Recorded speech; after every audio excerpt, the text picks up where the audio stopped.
Sabi ni Luz Ven Basan sa ating YouTube channel na DJ Chico, first G-loan daw po niya mga kaibigan ay 2,000 pesos.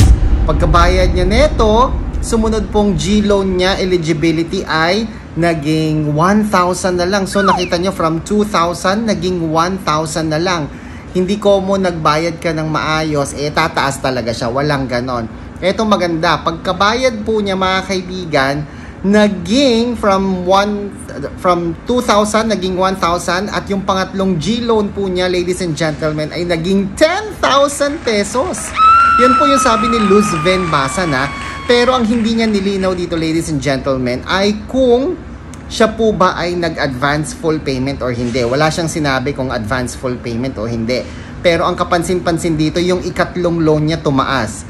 So, from 2,000, naging 1,000 at nung pagkabayad niya, naging 10,000 pesos sa G-loan. O, diba? Kaya, hindi natin masabi. Yung iba, pag nag-advance full payment, wale, no? Bumababa o nawawala. Eto naman, hindi natin alam kung nag-advance full payment ba siya o nagbabayad siya regularly sa kanyang term loan. Pero ang maganda dito, tumaas. So sa mga nagtatanong po dyan, pwede bang tumaas? Yes, pwedeng tumaas. Pero kapag meron kayong offer, ang suggestion ko po, i-grab nyo na agad-agad. Bakit? Dahil pwedeng mawala ang inyong G-loan eligibility. Ako po si Chico. Enjoy the rest of the day and God bless po.